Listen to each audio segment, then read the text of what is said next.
Happy New Year, everybody, at the world's best cricket club, the club that I know you all enjoy meeting, all the game's great players. Got a cast list we've had over the last 12 months, 15 months or so has been immense. Boyks, he's desperate to keep on. And today we have the special guest, the former England Test opener, Nick Compton, of course, just down the road from me, actually. And he won the championship with Middlesex in 2017, I think it was. Now, that's interesting. We want to find out a bit more about that little shot of him doing some, looks like underwear modelling a couple of years ago. Anyway, it's all in aid of the Professional Cricketers Trust. And so thank you very much to all of you for your general patronage of this club.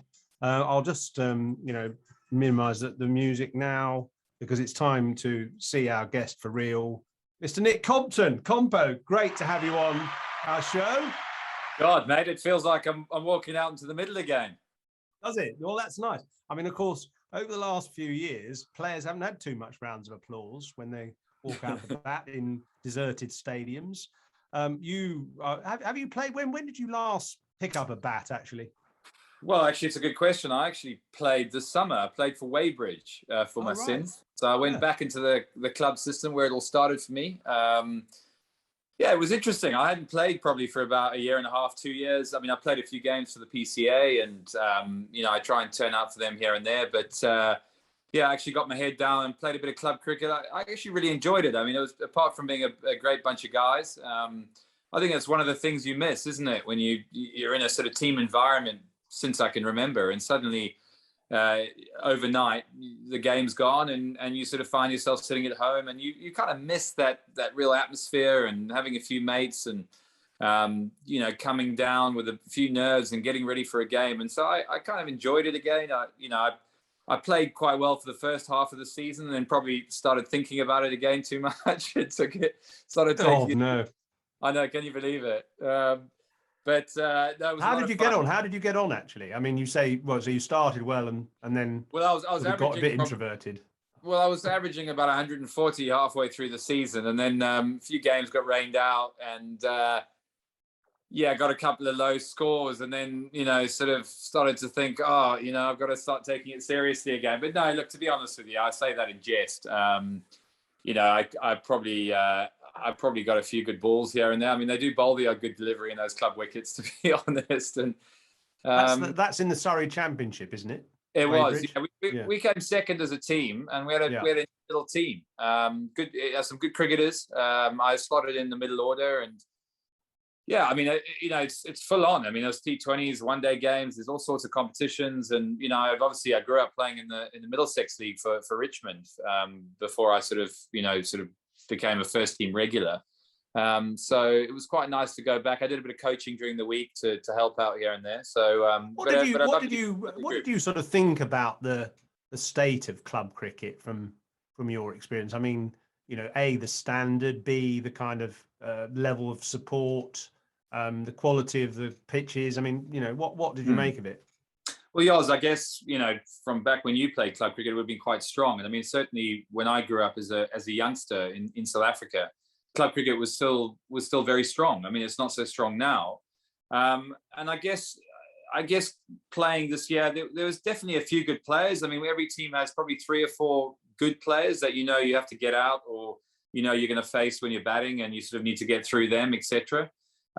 So some teams were a lot stronger than others. You had a couple of good youngsters that you could see had something, but it was a bit of a mixed bag, if I'm honest with you.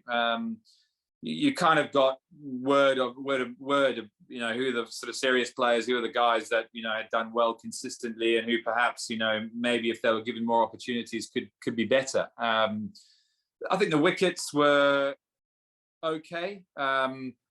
Again, certain grounds did a better job than others. I mean, and when you talk to the guys who sort of been playing for years, you kind of get whispers about where's a good place to bat, where's a good place to go. But I think a lot of weather depends on that. If you have the right preparation, then, and rain was pretty iffy during the summer. So, but I think all in all, there was about 3 or 4 teams where I thought the skill level was pretty good and quite competitive. But then guys go away for the summer and they've got weddings, and so you miss out on a few of the good players, and perhaps you lose that intensity that was there. I felt in the beginning of the season, you felt like there was some decent cricket there. Actually, some lovely grounds as well. I know East Molesey Cricket Club's pretty good. Yeah. I think they're one of the better sides, aren't they? They were the best team. Yeah, they were the best team. Quite a mouthy bunch, though, to be honest with you. I think there's a few sledges going about. Lovely ground, and they were a good side. They had some good players, very good players. Yeah. And did you practice much? I mean, or did you just turn up on a Saturday and play, basically? I did practice. I mean, part of my sort of deal or agreement was to try and spend some time with some of the age group kids and what have you. And we had a practice session on the Wednesday afternoon, so I try to get down to the odd one and make sure I did put the pads on and what have you. And I think aside from anything, I mean, you still got a little bit of pride to uphold, haven't you? I mean, I hadn't played for quite a while, so I thought walking out there, it wouldn't look great if I literally didn't know which end of the bat to hold. So it was, look, I had a couple of practices. I made sure that, I try to help some of the guys where we could. And there was one or two good players on our side that, obviously want to take the game more seriously. So I think when you come across those guys, you kind of get a little bit more interested. And, when you're batting with them in the middle, you start to work out how they communicate. And I quite enjoyed some of the partnerships I had with some of the younger players. Let's talk about batting as a sort of art and how it's evolved, because you would have had some interesting experiences there, playing with club players during the summer, young players. I mean, club cricket, I think, has got younger over the last probably 15 years. I mean, when I played, for Ealing, there were players in their 40s and even older, 50s probably. I mean, now I think it's more of a sort of 20s and 30s sort of age generally. So, when you're talking to young batters and they're playing in 50 over games, is it? Yeah. Mainly? I mean, is it hard to get them to, kind of think about building an innings? I know someone like Rahul Dravid I've talked to quite a lot, and he says, he coaches the young Indian players and they just want to hit boundaries, and he says they don't want to hit boundaries. They're not interested in a good leave. He used to say, I got great satisfaction from a good leave. Yes. But now, it's just they want bat on ball. I mean, is there a bit of that? Yeah, there is a bit of that. I mean, I think that's a systemic problem that we have throughout the game, and I'm sure we'll get onto the Ashes at another stage or a bit later. But I think in the club game, I think the first thing you want to look at is how someone sets themselves up. You see a youngster for the first time. I'd probably use my eye to watch and observe and see how they go about their preparation, see how they go about their first 10, 15, 20 balls. Do they get themselves in? I mean, sure, you're playing one-day cricket quite often, particularly in the club game, but there's still time to get yourself in. There's still time to show an aptitude for defense and technique. And I guess the question I'd be asking myself is this guy's technique, temperament, etc. Is there something to work with there in terms of going on to the next level? And I think that's the question that perhaps interested me when someone would say, oh, this guy's a good player, or, Nick, we'd love you to come and watch Joe Soap, who's, played a bit for Surrey age groups, and, we think he's a good player. And then, I'd go, great. And I guess there's no better place to do that from the other end, when you're actually batting with the guy and you're speaking to him between overs and working out how his mind's working, what are his game plans against spin. I mean, quite often you see a lot of club players, sure, they can play the medium paces quite well, but I always feel a good player or a judge of a player is against the spinners in club cricket. You see a decent left arm spinner or what have you comes in and they tend to clean up, don't they? Because a lot of players don't actually know how to play half decent spin. So I would often judge them on their plans against spin. And I think that would be another way of doing it. And then in terms of coaching them, these guys, I think that's a difficult one. I think there's a lot of work you'd want to do away from the game. And I think where I probably have more of a vested interest is perhaps in the larger topic that we talk about now in terms of technique, in terms of how much time are players developing what you call, the leave outside or stump. You talk about Rahul Dravid. Rahul Dravid was a particular hero of mine. And I would say Dravid and Callis were two cricketers that I grew up and wanted to emulate. Sure, I think Brian Lara was the hero, the guy that I would wake up and watch and be in awe of. But in terms of trying to replicate a batsman, I think Callis and Dravid were the two that come to mind. And, those are two players that, spent hours and days and and an eternity, you know, playing the ball under their eyes, defending, you know, leaving outside the off stump. The quality of their defense is what made them, you know, the outstanding long form, you know, players that they became. So I think for me, those are probably the qualities that I look at. And the reason I say that is because, you know, in club cricket, you know, the standard of bowling is not very good. So if you don't have a great technique, you can get away with it. And, you know, if you're quite strong and, you know, you can score at will. But the question is, can they score at the higher level? If Jimmy Anderson's running up and bowling at them on a tough wicket, do you see them with the prospect of going on? Mm. And do you sort of, you know, do you despair of the way, I mean, when you watch the Ashes now and you watch England's openers, what do you think? I mean, because you had quite an interesting evolution, I suppose, as an opener. You started fairly orthodox, and then various sort of issues cropped up. I guess you got dropped and you came back again, and there were slightly different methods and so on. I mean, do you need to try and stick to a basic method, really, that you've fundamentally worked on in county cricket, or does Test cricket force you to do new things? Look, I think, you know, we talk about basics and the Ashes and watching some of the openers and where their techniques are. I think there's been a lot of talk about the idiosyncrasies of idiosyncratic techniques that we've seen perhaps in the likes of Sibley and Burns, for example. Yeah. Two guys that have, you know, performed admirably in county cricket over the last 3 or 4 years.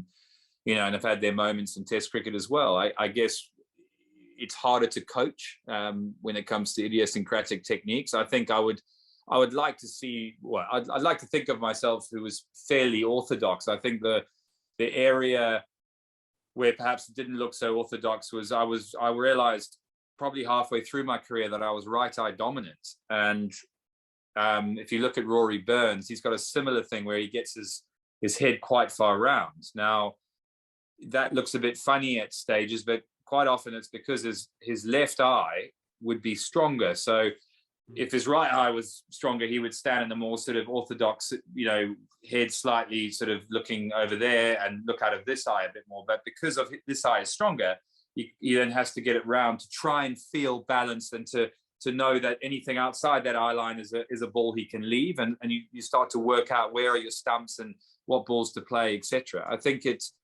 think for me, I would perhaps, you know, when you're searching for runs, perhaps, or you're trying to find a solution because you've got a game the next week, and, you know, yes, it would be nice to go back to the nets and maybe work with a more orthodox approach that looks on the eye a little bit better. But tomorrow's the game, and you need to find a way, you know. And I think that's what people need to understand, that top level sport.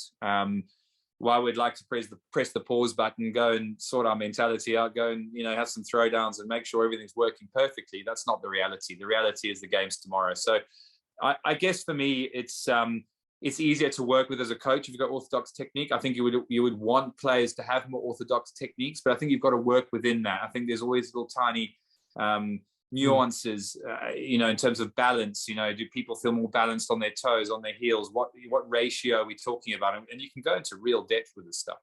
Do you think, actually, I mean, it's interesting hearing you talk there about, you know, right eye, left eye dominance. I mean, could it be, and I know, you know, you and I have talked about this before, and we've sort of done experiments with weird cameras poking into your eyes and stuff, but could you overthink that in a way? I mean, maybe if you didn't know you were right eye dominant, if you didn't have some analysis telling you that, or some little sort of tricks that identified that, you wouldn't necessarily know it. And therefore you wouldn't necessarily think, I need to change my stance, I'll just play normally. I mean, to be honest with you, I never had anyone tell me that until I asked the question, because I worked it out myself. I went through a whole process. I mean, when I first initially came to England, you know, I'd grown up on South African wickets where a big stride forward, high elbow, and kind of going at the ball was kind of the technique. I suppose if you look at a guy like Shane Watson, for example, who got hit in the pad a lot, you know, that's more of an Australian faster wicket technique where the ball comes out of the hand, you see it, and you get into a nice, strong, sort of aggressive position on the front foot. Matthew Hayden would be another example of that. Exactly. I think I realised I got out LBW a lot in my early part of my career, and it pissed me off, to be honest with you. And I remember coming home once, and a girlfriend who didn't have had no idea about cricket, and said, why do you keep getting hit on the leg?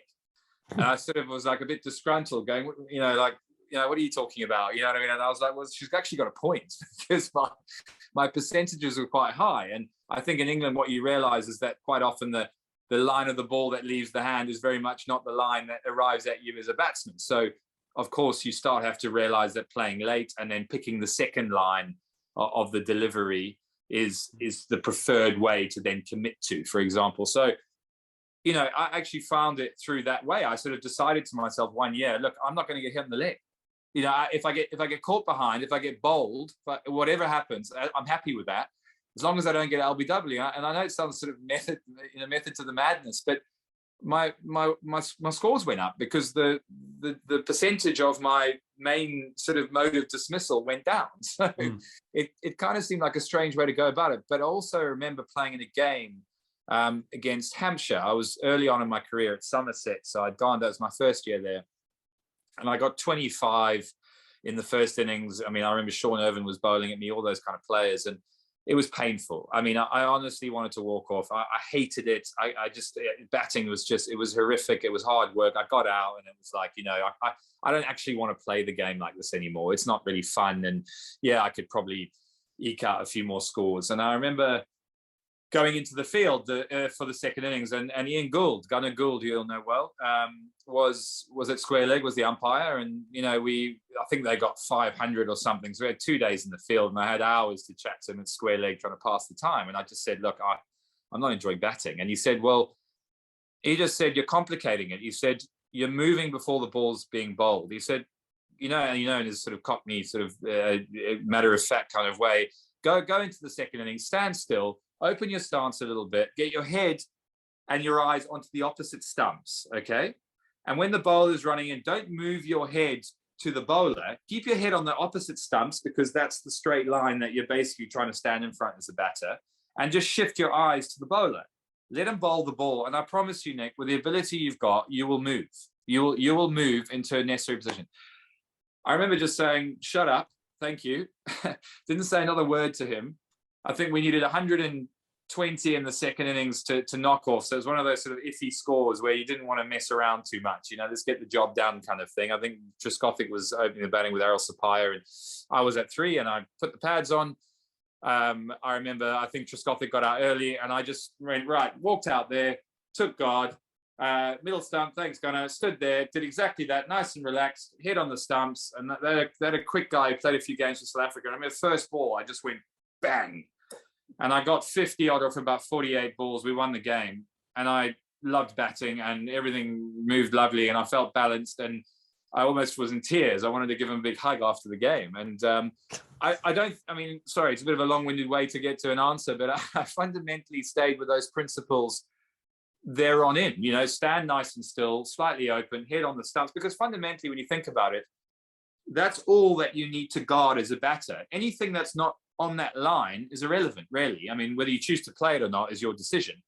But as long as you know that that's your balance point, you can then move from there. And yeah, sometimes I got my head a little bit further around but I think fundamentally that's how I found the sort of right eye dominant, that as soon as I got a little bit there, I found it very hard to know where the ball was coming from. I understand why I was never a batsman, really, because there's just so many sort of little issues and things that just screw you up, don't they? And it shows in a way why batting is so much a mental game, because part of the mental aspect of it is shutting out too many theories and ideas that people have thrown at you when it hasn't gone perfectly, and just accepting that it's not going to be all day every day. But if you can stick to the things that have worked for you in the past, and maybe, just kind of sort of improve one or two small things. But I can see why, to coin a phrase, it does fuck you up a bit. Actually. Yeah, no, it does. Doesn't it does. And I think, if I look at averages, and we want to get into all of that, which, I actually think at my best, although people look at me and see a potential overthinker, someone who was quite intense, and all these things sort of rolled around. And I was, I took my game seriously. I wanted to play well, and I wanted to perform every time I did. But I think there was a period where, at Somerset in particular, I think I sort of had a 4-year period where I was very consistent and scored a lot of runs, and I had a method and everything that worked quite well and got me selected for England. But for me, the game was quite a simple. At that stage, it was quite simple. It was stand still, be relaxed, eyes on the stumps, and let the bowler bowl the ball and react. And the thing that gets difficult is when you don't trust your reaction. So, like that day, I said, I stood still, nice and relaxed. Eyes were on, head was on the stumps. Eyes watched the bowler bowled the ball, and I reacted. And because I've played cricket for many years, when it was full, I went full, and when it was back, I went back, and everything moved. The problem is when you don't trust those movements. And I think that then you've got to go back to what practice are you actually doing, and how are you, you see golfers go through it all the time. You see a golfer shoot 62 on a Friday and then shoot 75 on a Saturday. It doesn't really make sense, does it? Because you think he's surely trying to replicate what he did the day before, but yet you've got this big kind of point of difference. And I think for me, when I shifted my mindset from a technical one to a mental one to an emotional one, I think that's when my game went through the roof, because I fundamentally realized that technically we're different every day, whether it be biorhythms, whether it be a bad night's sleep, whether it be just don't feel quite great, whatever it may be. But for me, opening the batting and facing the new ball was more an emotional thing, because that edge, for example, could be exacerbated by the fact that I'm overly anxious. I push a millimeter further because I'm a bit more anxious, and I edge that ball to one where I'm calmer and more in control, and maybe I don't push as hard because I'm in a much more calm state. So I started to rank myself on how in control are you emotionally on any given day, because I also felt, and this is taking things a bit further, there was 100 every day. If you put 100 of the top world's best batsmen to bat, hypothetically, on the same conditions, same day, someone would score 100, wouldn't they? I mean, they would. So therefore, there's 100 out there. So what's the difference? The difference is that did you get it right technically, emotionally, mentally? And of course, it's hard to do that. So I felt if I got my emotions right, whatever I had technically, I had a higher chance of making that technical game work. If it was a bad technical game, I could still make bad work. And I think that's when you start thinking in an elite way, and mine goes to Tiger Woods. How many times have we seen him, grind out a victory when you think, God, he's playing terrible. Now, that's a very good analogy. And I had a very interesting conversation with Justin Rose one day. I was playing around with him, and he was telling me about Tiger. And he said Tiger and he played the last round of the Chicago Open or something, a few years before, during Tiger's pomp, and Tiger was leading on the final round at the beginning of the final round, and Justin Rose was second. So they played together, and he expected Tiger to arrive at the course for the final round, leading on the leaderboard, very tense, very focused, very kind of. Taking ages over each practice shot and deliberating over his club selection and all that. No, for the first 9 holes, he said, the first half, he said Tiger was relaxed, took it easy, didn't take too many practice swings, didn't agonize over his club selection too much. And his view was he let the round come to him. And then when he found he was still in the lead at the halfway point, then he changed. And the last 9 holes, the back 9, he focused, and he did take a long time over his club selection, and he took an age over his practice swings, and he won the tournament. And he said that was apparently his strategy. If you overthink it too much for too long, you just wind yourself in knots. So you've almost got to see, is it going to be your day? Let the round come to you first, be relaxed and casual, and then when the time comes to go for it, close in on it. Yeah. And I think there's a difference between being a county player where you're decent, you have your day. I think you see a lot of players have their day. And I think when you go to the next level, and as I said, I felt I was at that level for about 4 years, where I could feel myself mentally watching other players and thinking they haven't quite got it, if you know what I'm saying, without trying to analyze them. You could just feel that I could manage my emotions, but the situation better. You know, whether I was cover driving beautifully that day or couldn't hit a barn door, it didn't matter. I found a way to allow that innings and to stay in it and for it to work. So can you make ugly work? Can you be comfortable with the uncomfortable? You know, and I think that was a kind of a quote that I came across at a good time in my life, where, you know, you sort of enter a dark tunnel. Most people don't like the discomfort of a dark tunnel and quickly exit and go back out the other way where the light is. But can you stay in that dark tunnel? Can you stay with it? Can you stay calm? Can you stay relaxed? And actually, funnily enough, suddenly there's a bit of gray and a bit of light, and you emerge the other side. But you've got to stay in it. And I think the way that you manage that, and I think that's where it comes down to things like breath work, you know, your processes, you know, what's the consistency of that, and going into each match with a controlled focus. So for me, all the work wasn't the throwdowns and the hits. Yes, I did my preparation, and I had some areas that I focused on to just make sure that I was, you know, getting my head over the ball, etc. But I put a lot of precedent on emotionally, and the way I look at it, Yoz, to sum up, is, you know, if you go into a game quite anxious, tense, desperate for runs, you know, really alert, I sort of feel, if you're a betting man, are you going to put a lot of money on him or the guy that's calm, controlled, confident, who sets himself up to be there for the day, who has a sense of permanence about him? I know who I'm putting my money on. So it was therefore my job to then be that person. So, you know, you talk about visualization. I think visualizing for me was a big part of it. Arriving in the morning, closing my eyes for 5 minutes, and visualizing the perfect me, which is what? Walking out, calm, stood tall, you know, taking my time. Sorry, bowler, I'm not ready. You know, this is my domain. And those are character behaviors and things that you can get right. Now, it doesn't mean I'm going to get 100, but I think if I'm in that place, my word, do my possibility of performing on that day go up. Really interesting. I'm just thinking back to watching Viv Richards come out to bat, actually, when I was about to bowl, and you know, that was the kind of ultimate example of someone who just came out with this sort of swagger and total confidence, and your legs turned to jelly as a result, as a bowler. So let's get the members asking questions. I'm sure you've got lots of stuff to ask you guys. Just quickly, one more from me, really. What do you see when you see, say, Hazib Hamid going out to bat in the Ashes? That's one question. And the second question is, how do we find more of the sorts of players that we need? Firstly, Hamid, look, I see a guy who's desperate to succeed, a guy who's willing to go to the ends of the earth to practice, to put the time in. There's no doubt he does all of those and has the right attributes and what have you.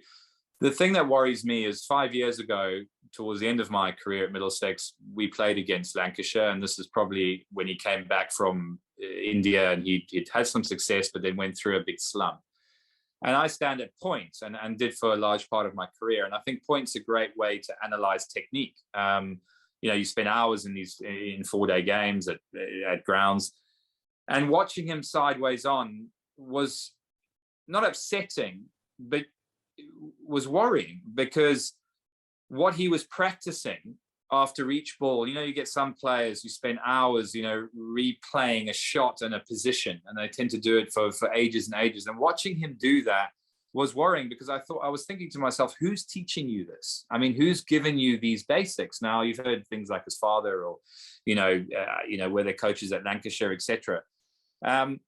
But in having seen footage of him in this Ashes, I don't think anything's changed. And I think that for me is worrying, because there's been quite a lot of time where, yes, he's got a few more runs in the last year or two. Has he got enough to justify getting back into the England environment? Well, I don't think so. But then you also ask yourself the question, it shows an indictment on the others, you know, the fact that there's a small pool to select from. So, you know, a guy like Hamid gets 100, and everyone's suddenly saying, get him back in the England team. And you're thinking, hang on a minute, he's been in the bush for 3 years.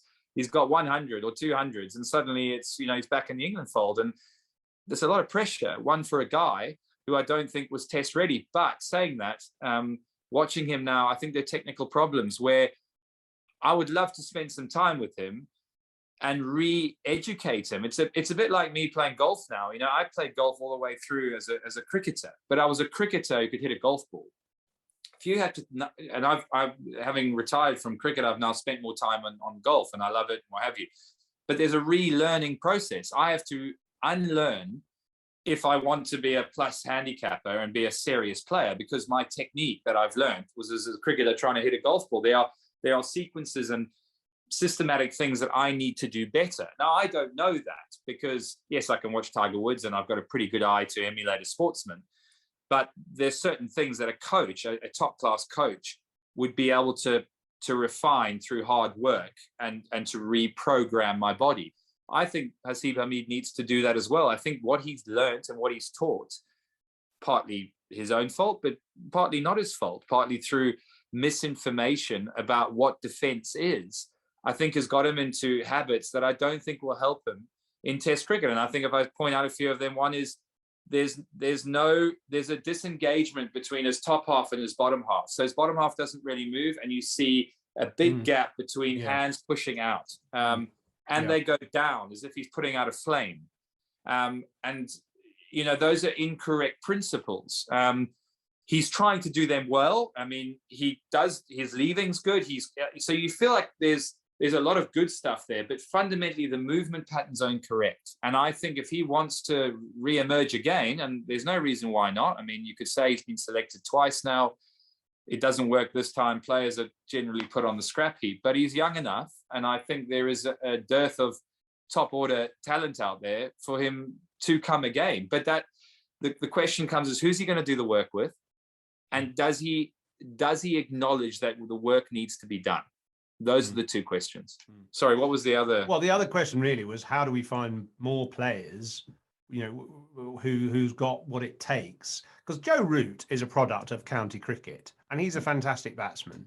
But there are very few. Nobody else has averaged over 36, I think, who's made their debut since Root, and that includes you, in fact. What? Not so much why, but what can we do about that to get batsmen making more runs in more sort of orthodox ways, do you think? Well, look, I mean, I think everyone who's on the show has been reading Twitter and things that have been going on about the systemic problems in the system. I think there's a lot to be said for that. I mean, white ball cricket, as you know, has dominated, the ECB's sort of frontal lobe for the last 3 or 4 years, and they've got the results from that, but to the detriment of red ball cricket. And I think fundamentally, the unearthing, more players. I mean, let's just go back. There used to be a queue of players who had scored 1,000 runs in a year. It used to be 10 to 15 players who had scored 1,000 runs. I mean, you would know stats better than me, but 2,000 some of the seasons I played, actually. But I mean, there were a few more games. Sure. But players would be queuing up. There would be 2 or 3 players in each team who were good players, who scored good volumes of runs, earned good contracts as a result of it, and those were the players that would be in that top bracket. I mean, who are those names now? I don't even know if someone got 1,000 runs last year, maybe 1 or 2. But the point being is that that's not happening. And I think secondly, the competition, this talk of the margins and cricket going to the margins is a case in point. 150s playing 180 doesn't teach players to bat for 5-6 hours. Games aren't going to the 4th day, stroke the 5th day of a test match. So players aren't learning how to compile big innings and do it for long periods of time. The problem is that also we don't know if an up-and-coming player is good, because who are they playing against? They're playing against Tom Noddy on a wicket that's doing all sorts and isn't conducive to Test cricket. So fundamentally, the James Andersons and the Stuart Broads aren't bowling against Zach Crawley and Haseeb Hameed on a regular basis, and therefore you can't really get an idea of whether someone's good enough for Test cricket or not. So that needs to change, and I also think the standard of coaching needs to change, Yelza. If I'm honest with you, I think if you look around some of the counties, I don't think a lot of the coaches are properly qualified. And what I mean by that is, do they have a real feel for top level elite cricket, batting, bowling, fielding. And I would say I'm not sure about that. I think there's a lot of people, and that's not anything on them as people, that are involved in elite development at counties, at age group levels, who have hardly played the game, let alone had a feel for top level international cricket. And I think there's a big issue there. And I think that's where the whole system, I think, has promoted a matey, develop within kind of promotion system. And fundamentally, you need people that know the game, that understand technique, who are with the 18, 19, 20-year-old guys at that point that could go one way or the other. And, you bring up Joe Root, and sure, he's a product of county cricket, but, fundamentally, when you look at his defense and his technical attributes, they are so far ahead of everyone else that despite his talent and his ability, the positions he gets into when he defends is of a much higher quality than everyone else. Just before we get the questions, I just want to ask you two more things. I mentioned this. So talented photographer, we've dubbed you as. So you've done a bit of that, have you? Yeah. Wildlife photography. Yeah, as you know, I've got the horrible South African twang in my voice. Dad was very involved in nature conservation in South Africa growing up, so I was very lucky to go to some of the wonderful places that South Africa offers in terms of wildlife, in terms of the outdoors, and I think very much a part of my upbringing, but also was something that really excited me when it came to playing professional cricket, because, as you know, we're very lucky. I got to come to England for a start. I got to go to play in India, my first test series, New Zealand. So, back to South Africa. I've been to Australia on playing grade seasons, etc. So the camera for me was always my companion. And I think a way of, talking about balance and dispelling some of the intensity that surrounds, top level batting. My camera was a conduit for a life less intense, should we put. It let me go to places, and I think looking through a camera, maybe not that camera. What's something then? That's you're gonna make me blush now. Do it yourself Halloween. Let me explain to you. Can I just step in a second? Go on. Right. Because Nort's here. This is something I discovered about maybe 7-8 years ago on YouTube, and I was so shocked when I discovered it. I didn't actually think it. I said, if I didn't know any better, I think that was Nick Compton, England cricket player. But how can he possibly be on an American TV show in his underpants? Man, I thought, it's no way, it's not him. And you ready for it? It's basically fascinated me for years, and now we're finally going to get the answer. Well, look, let's be honest. It was a complete waste of talent, wasn't it? Can't you see? What on earth was I doing opening the batting for England or for anyone else when that's what I should have been? I should have been at Hollywood. But no, I actually, I'll try and concise this, make this sort of this long-winded sort of answer into a more concise version. Basically, I got dropped from the England team in 2013, much to my dismay, and tried very hard to then get back on the return Ashes, which was in Australia. They decided to go with Carberry and realized that the door had been closed. So I went off, actually, funnily enough, to LA. But I previously supported a homeless cricket team that was called the Compton Cricket Club. And I'd done a documentary on it, and I'd spent some time out there. It was a fascinating... It's quite a famous club, actually, isn't it? Yeah, very famous. They played some cricket here. They actually, funny story, Katie Haber, who's a Mad Hatter, a British woman who was involved in Hollywood back in the 70s, ended up having a Zoom call with her, or a Skype back in the day. I was in America. Flew over. I slept on her couch for what ended up being 3 weeks, coaching these guys down in Compton and spending the odd evening in Hollywood, going to BAFTA screenings of films. So I had this, in terms of a contrast, I don't think it gets any bigger. But a wonderful introduction to LA and Hollywood, and it was great.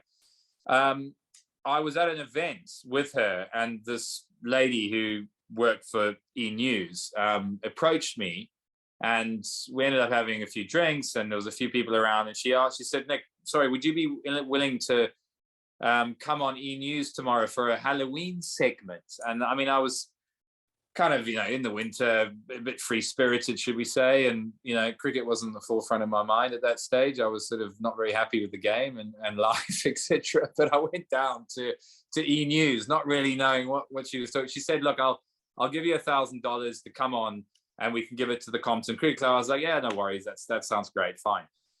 Got down there and there was about 5 of the most beautiful looking LA models you'd ever seen in your life. So I walked into this room on my own and, realized that I was possibly in the right place and was quite happy to be there. And then got told that this was a Halloween segment and they were modeling for what to wear for Halloween on E! News. Again, I didn't really think much of it. So they said, you're going to do Risky Business, Tom Cruise's Risky Business, the film. So where he sort of slides in his boxer shorts with a shirt. And I'd never watched the film, although I do like cinema and watch films. I actually hadn't watched that film. So these girls were YouTubing it, showing me what I had to do. And I mean, I probably could have just walked on and stood there like a bit of an idiot and walked off and gone to the beach after it, whatever. But I thought, I want to put a bit of a touch on it. I want to try and replicate what he did. So I stupidly did what you saw on screen there. And, I think Jimmy Anderson actually picked up on it. Really? And he put it out there. And yeah, I don't think I've ever lived the day down, really. It was probably one of the worst bits of TV you'll ever see in your life. But it was quite harmless in essence, but looked like a complete idiot. It was a bit John Travolta-ish, actually. It was good. It was good. Listen, I've hogged the stage for too long here. If you want to ask questions, by the way, on the chat box, I'm just looking through what you put on here. Richard and Ian seem to be dominating the chat box. But if you don't want to ask a question on the screen and you want to ask it in the chat box instead, please go ahead and I'll monitor. Umar said he's babysitting tonight and he wants to ask a question, but he might have to bunk off the babysitter to talk to Nick. But if he can't, we can ask. Shall we get Umar in first? Well, I don't know. See, it depends if Umar's screen's on or not. But I'll bring Ian in first because I know Ian's there ready to go. Right. Okay. So let's hand over to the men and ladies of our club anyway. Over to you guys. So is it Ian first? Yeah. Hi, Simon. Great Ian, to see hi. you. Nick, context of the question is I'm a leadership coach, and I think I've heard more sense talked about coaching in the last half hour than in just about any of the sessions we've had over the last year. So thank you for that. One of the things, and I loved your LBW story as well, which was a great example of sort of raising your awareness and taking responsibility for performance. But it seems from what you've been saying is that we've got a combination in the English system at the moment of coaches who can't coach and a lot of players who are uncoachable. And one of the things that we frequently struggle with, if I'm coaching somebody who's not coachable, it requires you to dig a bit deeper. In some cases you say, well, go elsewhere. But you talked about the idea of having an intermediate level between county and national players. And I wonder whether access to a consistent coach for a cadre of people that were on the cusp of the England team, so there was a consistency in that coaching relationship rather than knocking around from different coaches over a period of time. Is that one way to start to address some of the systemic problems, do you think? Yeah, I think it is, and thanks for your comments. I appreciate that. I mean, I feel I've had and been lucky, and some get lucky, some don't get lucky in terms of the mentoring and some of the access to elite level people that I have. And I just did put together a 4-day program for 2 young kids who are 16 and 17 in their sort of program. And I think one of the things when it comes to looking at the English system at the moment is coach education. I think what's happened in the ECB is it's kind of become a perfect storm, really, if you look at the way coach education has evolved over the last 10 or 15 years. And I think where we're at now is inevitable. I mean, it's inevitable for me, maybe not for others, but it's something that we can easily, that has, I think, been very evident over a period of time in terms of the lack of coaching. And I think then you've got to ask yourself the question, if there is coaching, what is the coaching and what is the message? So yes, having one person there is, look, there's no long answer to this. I mean, because fundamentally there isn't one way to do something, right? But I think there are fundamentals and basics which I think give people a better opportunity. Let's put it that way. Once you've got that, I think it's then the nuances and the higher levels, sort of icing on the cake, I think can come. But I think if we don't have that grounding, and if we're all speaking a different language or no language at all, and we've got this, go out and back yourself, and you've got baseball coaches coming in and filling mainstay of elite level programs now, where back hips are coming through, and there's all sorts of nonsense being thrown around. I mean, some of the coaching, patterns and the talk. I mean, you have to shut your mouth and go. Do you want to coach? Do you want to coach yourself? I would like to, but I'd be quite specific, not in a sort of slightly sort of arrogant way, but I'd be very specific in terms of what I would like to do. I mean, I would love to be a director of cricket of Middlesex, for example. I mean, I think I could add a huge amount. I think the experience that I've had of elite performance with elite people, would make me very hungry. Not because it's my family club and I've spent a lifetime there, but I would like to be. I'd like something to be successful, and I feel that watching, counties, picking another coach and thinking things are going to change because you change the seats at the table. It's hard to watch because you just know that in 3 years' time nothing would have changed, and it's not being a know-all or what have you. It's just, I think it's having a knowledge of something that I think you've been in for so long. You can see a train crash when it's coming, and I think that. When we talk about there's a lot of questions here. There's a lot of things to think. But I think when you look at the England system, and where it's at, yes, there's no coaching, and B, what are we coaching, and who's coaching? And I think that's where the system needs to go back to restructuring, the coach development, the coach education, because I think it's got out of whack. And I think white ball cricket, and we've spoken about different, we're all trying to do these different things, and some of the fundamentals that are coming out, I think, are incorrect. And I'm not sure if I've fully answered the question. I think it's something I'd love to talk about for hours and really delve into it in a very, very deep way. But well, if you fancy a round of golf, Nick, we can do it then. Well, yeah, message me. I'd love that. That would be great. Okay, you're on. Right, great. Thanks, Ian. Umar said, I think he wanted to be next because you're all babysitting, are you? Umar, fingers at yes, I'm here. Yes. Hi, mate. How are you? You all right? Happy New Year. Yeah, good. Thanks. Same to you. Hi, Nick. Hope you're well. Hi, Umar. Good to hear from you. Yeah. So my question is, you said you were dropped in your prime, and I think you averaged low 30s after a few tests, which nowadays would be quite good, shall we say? But do you think it was actually based on your form, or were there kind of other factors such as maybe your personality? Or did you not fit into the team ethic? So what's the real reason you were dropped? Because I think, from my perspective, you and Cook had quite a good partnership, and it was a bit of a surprise that you were just sort of sidelined.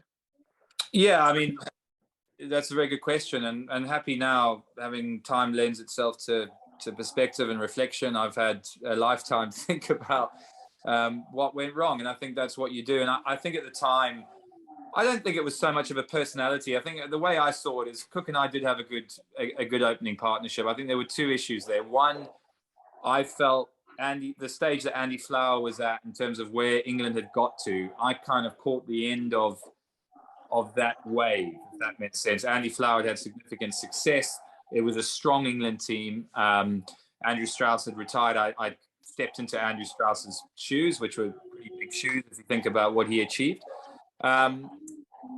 So on one hand, there was a case of be careful what you wish for. Now, I'm not saying I was a 100 test man and someone who was going to average 55 in test cricket and be the next Alistair Cook or Joe Root.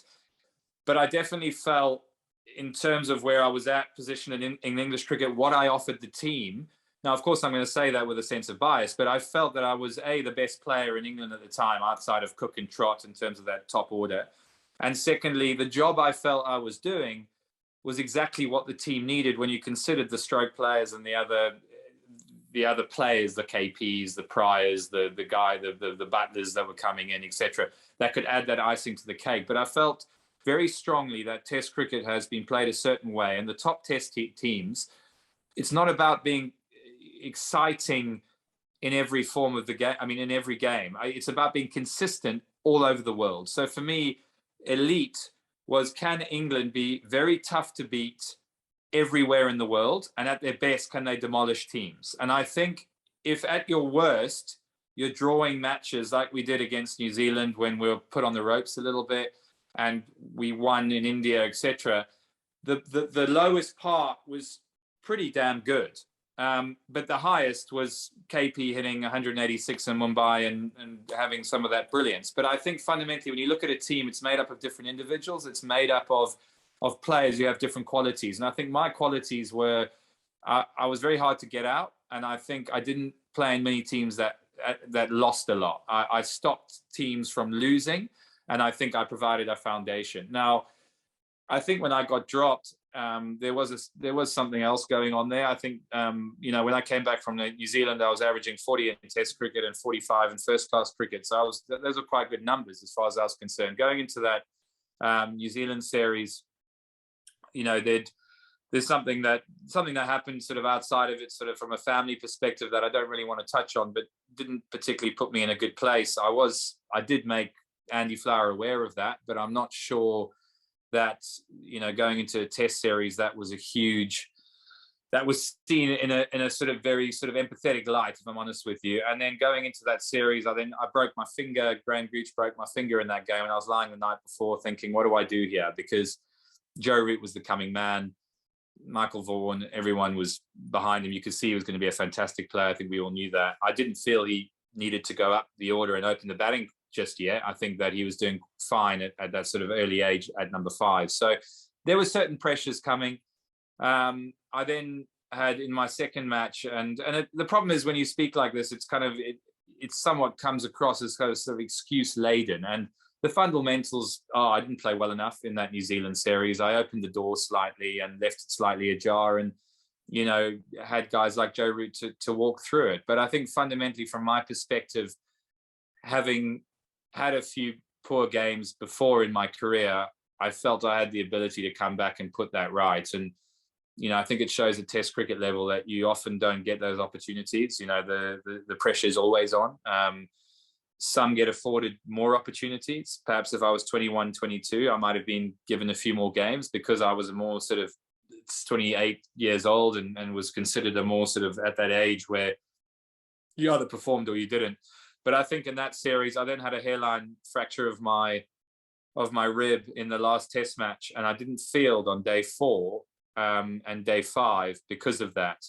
And I just remember Andy Flower blowing up in the changing room at me with the physio, who wasn't clearly not happy with the fact that I wasn't fielding. For me, it was remarkable because I didn't really understand. It was there was sort of 3 19-year-old kids who could go and field and do a better job in terms of the way I could hardly breathe. I couldn't lift my arm up. So there were some other things going on. They probably sound like, slight excuses. I think for me at the time, they were very real. I think they were pretty real afterwards.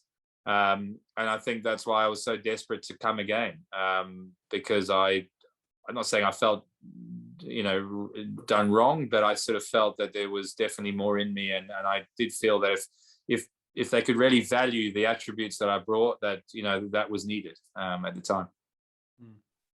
Interesting. Sorry, carry on, Imran. No, sorry for the background noise. My son's playing with dinosaurs. That's all right. I just felt like, I think after Strauss and Cook, it was a hard act to follow, and perhaps you were judged slightly harshly. It's basically a case of be careful what you wish for. I mean, Nick Compton was good, and the team. I didn't lose a series with England. We won. In India, we didn't lose a series. So I guess you could say, actually, we'd probably take that now. Back then they had some luxuries and they had some very good players, and perhaps there was a better player than Nick Compton out there. And I guess as a coach, you should be looking for that. You should be looking to improve. But I think in hindsight, when I got dropped and then you had this plethora of 12 or 13, opening batsmen that we went through for 4 years, I mean, to say I sat at home sort of like that going, this is just such a waste of an experiment. I don't know what they're looking for, like I can tell you the answer now, and that was unnecessary. I mean, Joe Root came in, lasted 3 games and got dropped. and went back to number 4 and 5, and of course he's become a great player. But then again, the experiment didn't work, didn't it? Even Joe Root didn't manage to open the batting then and wasn't good enough at that time. Now, he would have worked it out, of course. But what I'm saying is that it was quite hard viewing and watching, you know, in terms of the thinking. I didn't understand the thinking. And yeah, as I say, be careful what you wish for, because I think what England had then was good enough. Right, Richard, Will, and Martin. Who's going to go first? Martin, you've been waiting patiently in the darkness. Do you want to come forward? We can't even see you. It's going to be it's going to be Richard, actually, but okay. Oh, sorry. All right. He sort of disappeared off screen, so I'll get Martin in. To be honest, let's funk this up. Okay, Norris, thanks. Hi, Martin. Hi, Simon. Nick, yeah, thanks very much for some very sort of insightful comments tonight. And I certainly enjoyed your 4 years at Somerset. But the question is, obviously coming from such an iconic cricketing family as you do, and going to your family club, as you call it, what sort of pressure or expectation was put on you with the surname of Compton at Middlesex? Oh, I mean, you know, it's a funny one. I think from the outside, people would, you know, it's a question I've been asked a number of times. It's an obvious question in the sense that you would think quite a lot. I didn't really feel a huge amount of pressure from, I mean, I certainly, from a mum and dad perspective, there wasn't a huge amount of pressure. I think my dad, you know, clearly wanted me to succeed. I think, you know, there was a pride in my achievements. But I think, if I'm really honest with you, that came from within. Now, the thing I often look back at is that, you know, waking up as a 3-year-old boy and seeing these pictures of your grandfather on dad's wall, you know, with Brill cream and winning Ashes, and you know, what did that do to my brain per se? Did you know what did those images, what are those early images that I had, you know, what did that do to me? And I think probably the one thing it did is, you know, my very first image, that was success. You know, that's what it meant to live a life. And I don't know if that was particularly healthy. I certainly feel my relationship with the game wasn't always healthy. I think there was a real over desperation that is what life, and that is what I had to do. What I'm saying is there was never a family pressure, and was I sat down, or, you know, I didn't have a Tiger Woods like father who was getting me up at 5 a.m. and telling me to do 100 press ups. And, you know, I didn't really have that. I kind of wish I did. So it sort of showed that I think the ambition and the hunger and the desire came from within. And perhaps those early images of Granddad and his success made me feel like I'm in this life once. I want to do something special. And, you know, whether it went from my grandfather, then to Brian Lara, to Sachin Tendulkar, Jacques Kallis, whatever it might have been, I wanted some of that. I think coming to England and then being at Middlesex and you know, seeing Angus Fraser and Ramprakash as idols, and playing with Phil Tufnell and guys like that, I think there were, you know, the dream grew, and, you know, the Compton stand and stuff. But I think I was quite good at going, you know, Granddad was a great player, and I just want to achieve some of the things he did. So I think the pressure, if I'm very honest, came from me. I didn't worry about comments of, you know, is he as good as his grandfather? And, you know, the answer was a quite definite yes, he's not. But not many were. So, you know, I was kind of okay with it. I think for me, the whole question and the whole pressure, and if it did look like I was under pressure, it was merely for me to validate myself and want to be a good player. I wanted to be a class player. And that was probably the only way to describe it. You know, hearing about Granddad and having people talk to me about him brought about a sense of pride, and I loved hearing the stories. Yeah, I think if that answers your question. Yeah, thanks very much. Yes, thank you.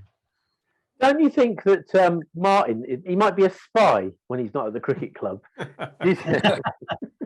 Yeah, I've got the lighting all wrong at the moment, but I'll sort that out. Yeah. Loved Somerset, by the way. Loved my time at Somerset. There were actually 5 years, not 4. But five. Sorry. Yeah, I did probably. There's no doubt I had, you know, the best years of my career. and have nothing more than, you know, incredibly strong words of praise for an amazing club. You know, such a great history. People were fantastic, and you know, I was very, very proud to have played there. So yeah, thank you. Right, I'm going to bring in Richard and then Will, and that's questions over. Is that okay with everyone? Yeah. Okay. Richard. Oh, I've still got all yours. Yeah, evening, everyone. Happy New Year. You've talked about coaching, made some really good comments about how you work problems out for yourself, like getting it on the pad regularly, and you sorted that out. Do you feel players today don't take enough responsibility for their own performances and actions to sort their own problems out? Rely too heavily on the many coaches that seem to certainly follow England around.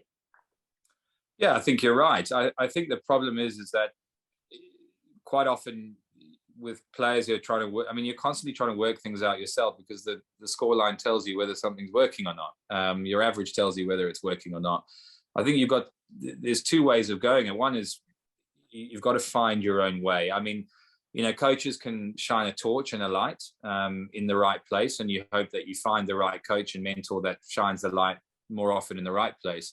But I think fundamentally, you've got to find your own way. You've got to find something that works. And I do feel that with the added, say, pressures or the amount of cricket, T20 cricket, the 100, T10, I mean, there's all these forms of the game now. And obviously players' minds have shifted, probably rightly, given the big dollar signs at the end of contracts, to being good at other forms of the game. And I think what it means is that the time spent to work out, which, let's be honest, 4-day cricket, test cricket is an artwork. It's like ballet dancers who spend 4 hours a day practicing their pirouette, you know, something that, you know, is done in a few seconds, but takes an eternity to learn and do with style and class. And I think batting, test match batting and bowling, i.e. Jimmy Anderson, and you see the craft and the art that he does, takes a long time. And I don't feel players now, one, have the aptitude for it all the time, but also, what is it actually getting them? You know, in the last year of my contract, you know, contracts were normally sort of decided on how good you were at 4-day cricket, your averages and what have you, and you played 1-day cricket, but your contract was basically surrounded around that performance. You know, towards the end of my career, it wasn't. Everything changed. My contract actually came down because T20 cricket just wasn't the focus for me. I sort of had missed the boat slightly, and what was the point in me being an average T20 player? Probably not much. But it definitely means that a lot of players now, when they are not playing, are working on their game, and perhaps it's not the game that we're talking about. It's the other attributes. It's the ability to hit the ball, to clear the front leg, to go long, and to become more consistent at that. And, you know, I think that coaches have also been, you know, as I said to you earlier about the coaching system, you know, back yourself, go out there. And I think it's become an excuse for lazy coaching. I don't even think they realize they're doing it. But coaching for me has just become, you're an effective ball thrower. I mean, you look at, without getting too, I mean, look, it's a little bit opinionated, but, you know, you've got guys like Graham Thorpe, Collingwood, people who have an elite feel for the game on an effective holiday in Australia. I mean, what are they actually doing? Because all the words we've heard is, well, we can't, you know, the technical, well, we can't do much on tour because you can't, you know, well, we can't change technique while you're on tour. So then you think, well, what are you doing there? I mean, you may as well have 5 18-year-olds getting paid $5,000 for the tour to get an amazing experience. You can throw more balls because they're younger, and let them go out to Australia and have Graham Thorpe and all these elite guys up in Leeds in the winter in cold indoor schools working with, you know, 18 to 19 to 20-year-old kids. That's where they should be. That's where those elite people should be. What are they doing in Australia? I don't think they can add a huge amount. So, you know, it does beg the question as what kind of coaching is actually going on? And, you know, I also wonder whether, you know, you talk about players working it out. I mean, quite often coaches don't want to interfere now because it's become very matey, and because they've got into the system. I can promise you right now, I don't want a coach to say, you know, how are you feeling, Nick? Or, you know, what do you think you did wrong there? I mean, you know, I don't need to be asked that question. Come and tell me, grab me by the scruff of the neck, get me in the nets and tell me, I want to see you at 8 o'clock tomorrow morning because you know, you're falling over and, you know, we need to work out what your leg's doing. Let's have a look at this. Let's discuss it and let's go forward and do some bloody hard work, because that's the only way it's going to get better. I don't see that hard work, and I don't see that level of communication. I think coaches keep players happy. They throw a huge amount of balls. They put the cones there. They sweat. They put in a hard day's work. But you're not paid 200 grand to throw cricket balls. I'm sorry, that's not coaching. So I don't feel that perhaps the advice is there, and I think coaches are very reticent to give the advice, because if I tell Ollie Pope, mate, you can't bat like that against spin. I mean, his defense against spin is not existent. I don't need to sit on another. I could phone him on a call now and teach him what to do there. But I mean, his play against spin is poor. It's been frenetic. He's been all over the place.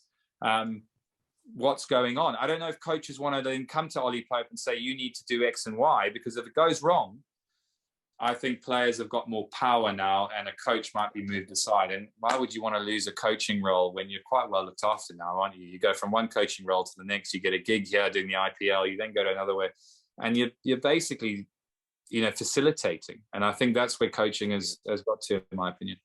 Well, that was going to my follow-up question from what you said, actually, Nick, was do you think that the players hold too much power and the coach is frightened to upset them? Absolutely. You just answered that.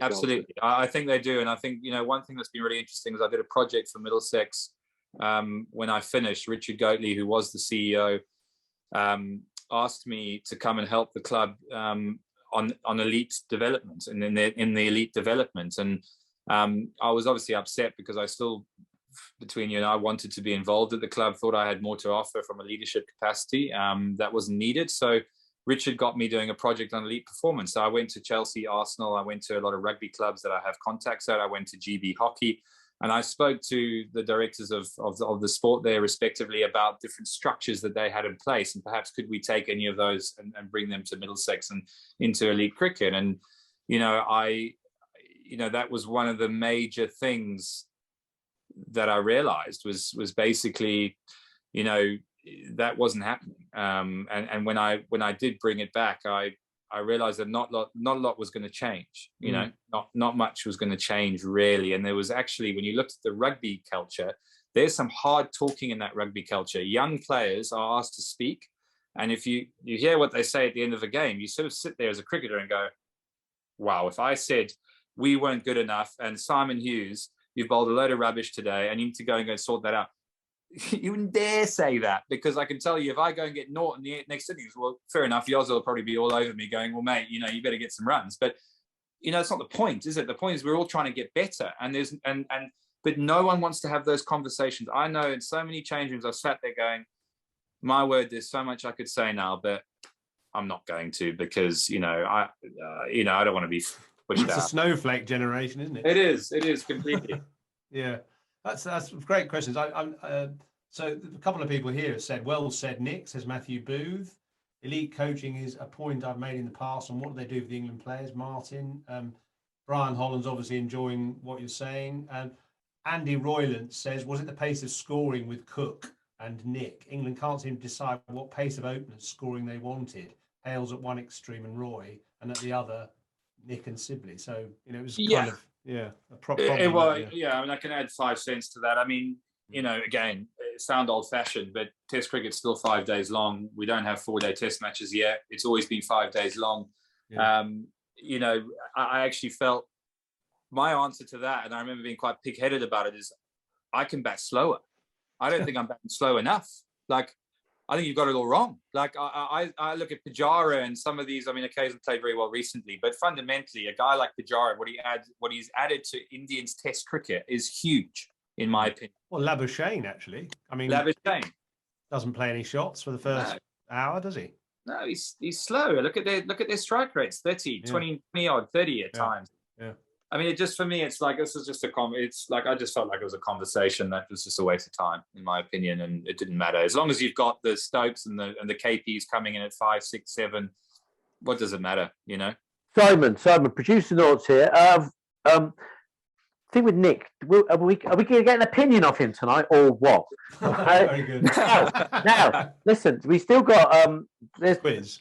No, we got the quiz. We still got 2 more questions. People want Mark because These great answers, because that's still got. We all like to. Well, keep your answers short then, Compo. I'll try. Becky C, by the way, says, based on this, can we make Nick the next England coach? No.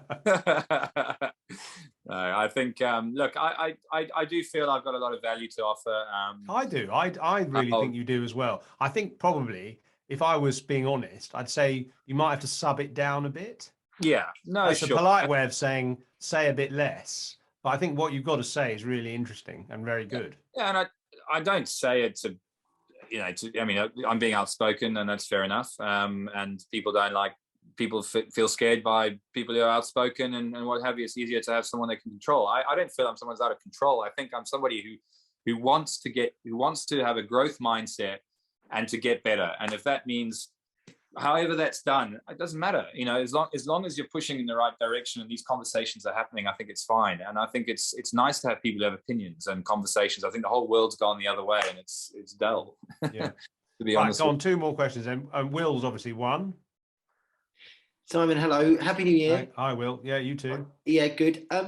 Nick, I don't know if you remember this, but if you remember me, but I met you about 5-6 years ago. I don't know if you can see that. At Lord's. That was yes, that was at Lord's. It was pissing it down with rain, and I was there on the final day. I think it was against New Zealand, or something. And I think you were just walking along somewhere, and I kind of grabbed you for a photo or something. Yeah. Anyway, I'm going to take you back a little bit to your playing days with Middlesex and the title winning team. Now, just talk to me a little bit about that season, and because I was there on the final day when you beat Yorkshire, and I had to annoyingly leave with about an hour to go, so I missed the great comeback. But just talk to me about what that game was like to play and what your memories were of that season, really. Well, I think it was an outstanding group of players, and quite often when you look at championship winning teams, you look down the list and you think there's a lot of players there who are at stages in their careers where they're either at the top of their careers, or you have some very good young players coming through who are sort of bursting onto the scene. And I think we had that.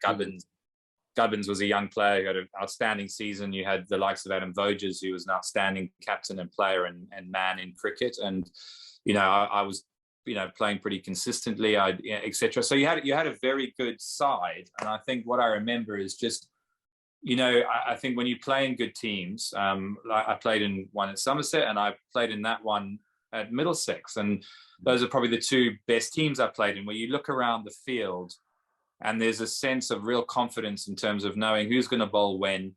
The team picks itself.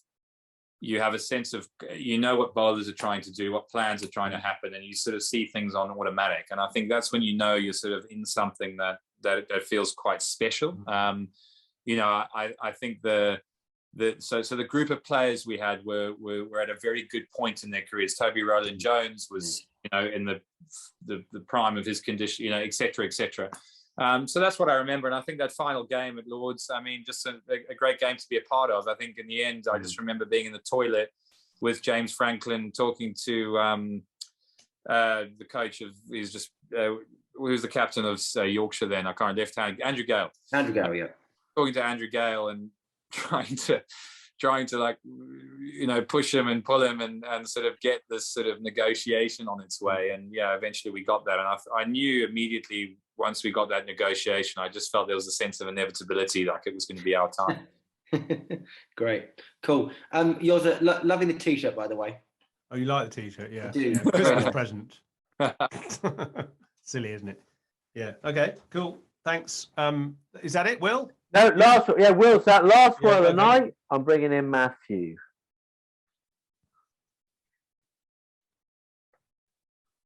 Hi, Matthew. Thank you, chaps. Happy New Year to everybody. Nick, just obviously just looking at, just wanting your views on this with regards to sort of mindset. When obviously in 2015, when Trevor Bayliss came in to the England team, and it was England's mindset of how they played 50-over cricket that then new brand of it, and therefore went in the direction culminating in 2019. Is with the Test team in a similar sort of vein, mindset as well as technique he's totally scrambled in regards to, we've heard it from Joe Root, we've heard it from Chris Silverwood, we need big first innings runs. Well, that's obvious, but you've got to go and get them and actually bat the overs to do it. Yeah, I mean, look, Trevor was brought in fundamentally to reignite England's, poor one-day T20 kind of white ball existence, and did a very good job, no doubt, with Owen Morgan. I think that's written in the history books, and we've seen the results of that, and it's a big tick in that box. I have to be honest with you. I mean, Trevor was a nice man. I spent probably 8 months with him, barely said a word to him. Probably didn't have a huge amount in common with him as a personality, but I think in terms of the way he saw Test cricket, I don't think we're ever going to agree. I'm not saying I had any discussions about Test cricket and thought differently, but I don't think that he did a huge amount for English Test cricket, in my opinion. I think English's Test cricket has kind of slowly gone on the wane since he came to power post Andy Flower, in my opinion. And the reason I say that is I don't think he was a Test cricket coach specialist. I think his comments about having two aggressive players in the top three was incorrect. I felt it at the time. What I'm annoyed with is that I probably allowed that comment to slightly get to me at pressured moments where maybe my ego kicked in and I thought, I'll show him, when actually I should have gone the other way. And I think maybe someone who felt a bit more sort of comfortable and valued in that position, I may have let it shrug off my shoulders, much like I did at Somerset and other times in my career. But I think because I that Durban Test match, I played in a way where I think I won us the Test match. And then he made that comment, and I think I sort of put more pressure on myself, and perhaps I shouldn't have. But that's my own insecurity, perhaps, put it that way. But I think the actual noise is coming around about Test cricket. Again, I just felt I don't agree. I think we need to go the other way. I need to go even slower. I don't know where this obsession is coming from, and for me, it didn't make sense. And then, of course, we went through all these other batsmen and Jason Roys and stuff. So, yes, it's a mindset, but I think it comes from a clarity of vision, and then working backwards from there. And I don't feel there's really been a clarity of vision since then, if I'm honest. I think sort of along the lines as well that, particularly in Australia, is that we've gone from this narrative of we've got to score quicker enough. So come the second new ball, if we're still batting, that we've got to score on the board. That if we do have a collapse, that it's a reasonable score, rather than being like with the idea of jettison, Don Sibley, etc. Was that scoring too slowly was the fact that we could only be 180 for two, but end up.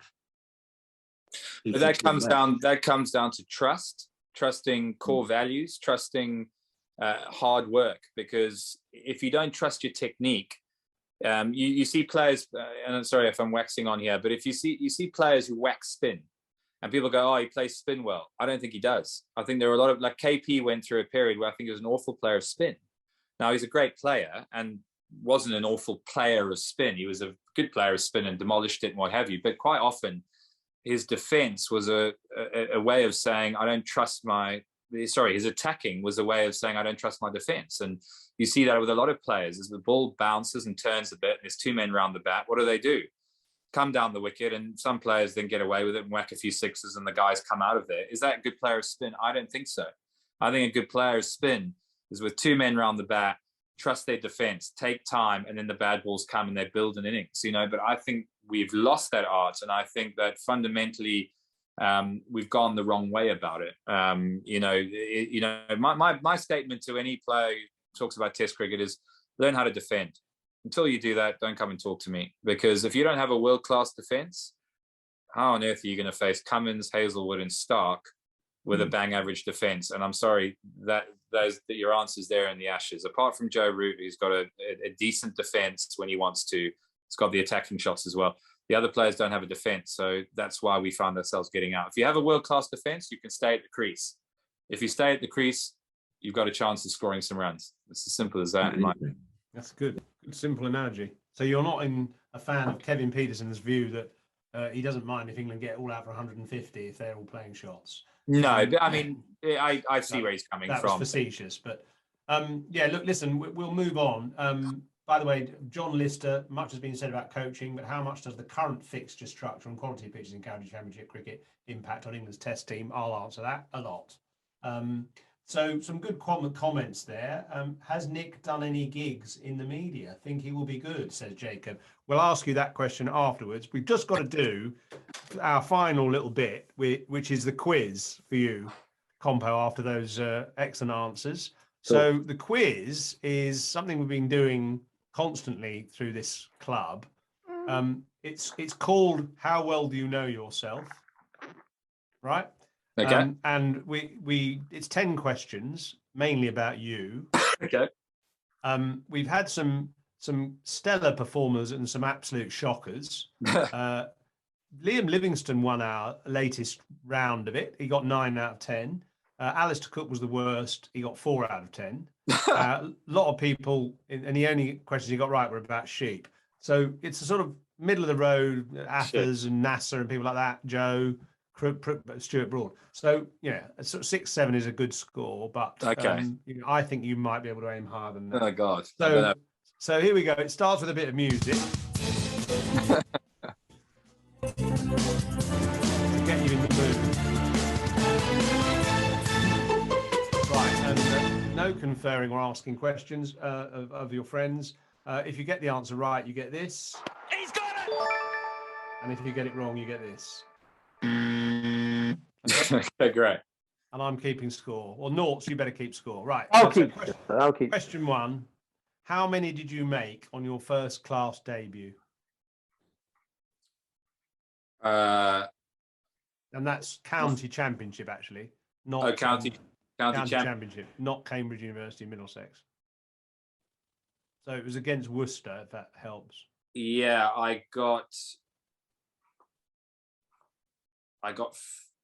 40 and 20 or 20 and 40. No, I got 40 and 20 or 20 and 40. You got 40 and 20. Very good. I was going to say 40 was done, actually. You didn't have to do the second innings, but 40 was the correct answer for the first innings. Very good. Against Worcester. Okay, 1 out of 1. Question 2.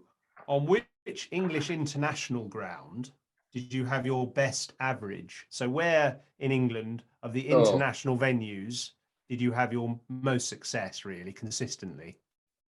Yeah. Which ground did you like batting on, basically? Which was shit. But so I played at Lords. I played at Headingley. They're not all, it's international and tests and one days. I'm including in this. But it's not one ground in particular that you were very, very successful at. But we're talking about just international cricket. Yeah. No. Playing for county at the international venue. Oh, sorry. I had a couple that I really liked. I hope I don't get this wrong. I think Trent Bridge was a pretty good one. I also think that Edgbaston was a pretty good one. Which one am I? Well, they're both wrong. Were they? Yeah. The Riverside. Yeah. You averaged 80. Oh, no. Okay. And you got over 1,000 runs there. So I'm afraid you got that wrong. I did give you a bit of a chance. Anyway, never mind. Okay, so 1 out of 2. I was about to go. Question 3. Too late. Question 3. Against which country did you have your best record? Which country did you score your best amount of runs against in Test cricket? So who was your best Test average against? You'd think it would be New Zealand, but then I played poorly in those matches, and I think my average came down against them. I think it may be against. I'm going to go India. He's got it. Correct. 34.86. Yeah. Good. Okay. 2 out of 3. Question 4. You made 27 first-class hundreds. How many in List A? How many one-day hundreds? 6. 2. He's got it! Very good. Very good. You knew that one, obviously. Mm-hmm. Very impressive. Okay. 4 out of 3 out of 4. 3 out of 4. Question 5. What was your strike rate in T20 matches? Was it 91, 103, or 114? What was your strike rate in T20? 91, 103, or 114? I think the obvious, well, I'm thinking the obvious answer is 91, but maybe it was a bit more than that. I'm going to go with 91. Sure. I've got to get this right. Sure. I mean, I wasn't exactly a slogger. Actually, I'm going to go 104. Actually, 114. Was it? Who said I was a blocker? I mean, exactly. Exactly, 114 T20 blocker. Strike rate. So you see, you were too modest. Right, 4 out of 6. 3 out of 5. 3 out of 5. God, thank God for you. Thank God for Samantha. Question 6. In which year were you Wisden Cricketer of the Year? 2013. He's got it! Very good. With, I think, an average of 99 the previous year. I'm not going to forget that. Yeah. County Championship. Yeah. 99.96. Amazing. Triscothick retired the innings with me on 150. If I got 2 more runs, I would have averaged 100, and he retired. I'm not out. Can you believe it? Oh, yeah. Okay, good. Well, 5 out of 7 then. 4 out of 6. 4 out of 6. We got it. We're going. 4 out of 6. 4 out of 6. Right. Question 7. Who dismissed you on your Test debut? Oh, Ashwin. He's got it. Correct. Ravi Ashwin. Through the gate. Yeah. Through the gate for 9. I think I got 9. Yeah. Correct. Okay. 5 out of 7. Good. You're doing well. Okay. Question 8. Who has a higher Test average, you or Mark Ramprakash?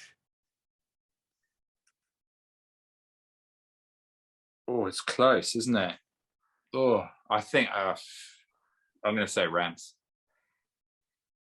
Well, I'm going to go me. Which is it? I'm going to go with me. He's got it. Correct. 28.7. Ramps was 27.3. God, it's embarrassing, isn't it? Anyway, carry on. It's not really. It's embarrassing. I mean, it's a bloody tough job. Yeah, Alistair Cook averaged only 30 odd in his last couple of years, so it's hard. Yeah. It's a hard job. That series against Sri Lanka, I felt like my grandmother would have done a better job. But anyway, it didn't help my average. Put it that way. Right. Well, talking of grandparents, the last 2 questions are about your granddad, actually. So you're on 6 out of 8. Question 9: how many hundreds did your grandfather make in the famous year of 1947? 18.